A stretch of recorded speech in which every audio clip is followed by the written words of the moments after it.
এখন বাংলার সবথেকে বড় বাচাল যদি কেউ হয় সেটা হচ্ছে এই কুণাল। মানে সব জানতা, সব জানে এই কুণাল। মানে আপনার সাথে আপনার গার্লফ্রেন্ডের ব্রেকআপ হয়েছে, কী কারণে হয়েছে জিজ্ঞাসা করুন, কুণাল বলে দেবে। আপনার বাড়িতে চুরি হয়েছে, আপনার বউ পরকীয়া করতে গিয়ে ধরা পড়েছে, কার সাথে পরকীয়া করছে কুণালকে বলুন, সব বলে দেবে। কারণ ইনি জানে না এমন কিছু আজ পর্যন্ত পৃথিবীতে নেই। গুগল যেটা জানে না সেটা হচ্ছে এই কুণাল ঘোষ সবই জানে। মানে অ্যাকচুয়ালি দিদি পুষে রেখেছে এই কুণালকে ভুলভাল তর্ক, ভুলভাল যুক্তি দিয়ে সব বিষয়টাকে ঘাড় বাঁধিয়ে ঠেলে যাতে নিয়ে যাওয়া যায় তার জন্য। মানে দিদির অনেক পোষ্য হয়েছে, তার মধ্যে এটা হচ্ছে সেরা পোষ্য। মানে আরেকটা ছিল দেবাংশু, সেটা এখন জাস্ট একটু চুপ হয়েছে, তাকে আর কতটা শোনা যায় না ভুলভাল কথা বলতে। এখন বর্তমান এই সময়ে একমাত্র মাথা উঁচু করে ভুলভাল, মানে গর্বের সঙ্গে ভুলভাল তর্ক করে সব কিছুকে ঠেলে নিয়ে যাওয়ার, ঘাড় বাঁধিয়ে জোর করে বোঝানোর যে একটা চেষ্টা, দিদির হয়ে লড়াকু যদি কেউ থাকে সেটা হচ্ছে এই কুণাল। দিদিকে আমরা ভোট দিয়ে ক্ষমতায় এনেছি এই কুণালের ভুলভাল বক্তব্য শোনার জন্য। এটা আমি বুঝতে পারলাম না। মানে এই মানুষটার মধ্যে কী আছে, কী ট্যালেন্ট আছে, কী ট্যালেন্ট আছে? হ্যাঁ, একটা ট্যালেন্ট আছে, সেটা হচ্ছে চুরি করা, সেটা হয়ে গেছে মোটামুটি। তার জন্য তার নাম কুণাল থেকে চোর কুণাল হয়ে গেছে, সেটা বাদ দিন।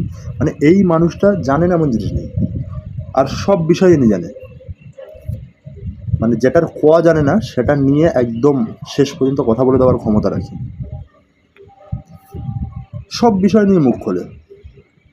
অথচ কোনো কিছু জানেই না এই লোকটা। মানে সব থেকে থার্ড ক্লাস বাচাল এবং গণ্ড যদি কেউ থাকে সেটা হচ্ছে এই কুণাল।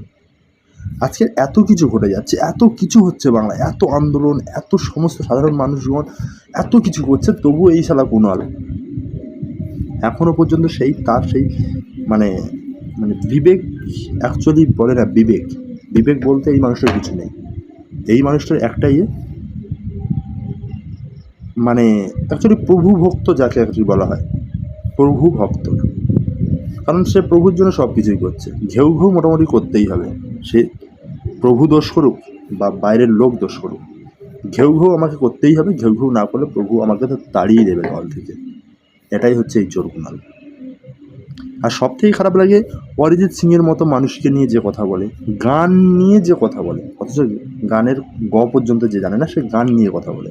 হ্যাঁ, দুই এক জায়গায় গান গাইতে দেখেছি মানুষটাকে। তো সেই গান শোনার পর আমার একজনের কথা সবসময় মনে পড়েছে, সেটা হচ্ছে হিরো আলম। এছাড়া আদার্স কারোর কথা মনে পড়েনি। তো আমাদের কুণাল সেরা কুণাল, দিদির কুণাল সেরা কুণাল, সব জানতা কুণাল সেরা কুণাল। মানে অ্যাকচুয়ালি এখন যদি বলতে হয় সেটা সবসময় বলবো, একটাই কথা বলবো, যে বাংলার সবথেকে বড় বাচাল অ্যাওয়ার্ড যদি কাউকে দেওয়া হয় সেটাই কুণালকে দেওয়া উচিত, অ্যাকচুয়ালি উচিত। মানে প্রশ্ন আমি এখনও ক্লিয়ার করতে পারছি না, আমরা দিদিকে ভোট দিয়ে ক্ষমতায় এনেছি এই বাচাল এবং এই গণ্ড, এই চোরের কথাগুলো শোনার জন্য।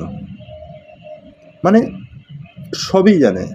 এখান থেকে অস্ট্রেলিয়ায় যদি কিছু হয়, ইংল্যান্ডে যদি কিছু হয়, আমেরিকায় যদি কিছু হয়, সেটা কেন হয়েছে যদি জানতে সমস্যা হয়, ওনাদের কাছে যাও, বলে দেবে সব কিছু।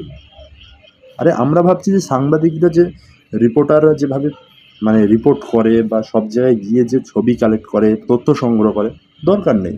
ওনাদের বাড়ির সামনে যাও, শুধু প্রশ্ন রাখো এই ব্যাপার কী হয়েছে, ব্যাস ক্লিয়ার, তোমাকে সব কিছু জানিয়ে দেবে এই কুণাল। মানে বাংলার অবস্থা এমন একটা জায়গায় গেছে যে যাদেরকে মানে পছন্দ হয় না, যাদেরকে ভালো লাগে না, তাদের কথায় আজকে আমাদের শুনতে হয়। সত্যি হায় রে বাংলা, কাদের হাতে ক্ষমতা তুলে দিলাম।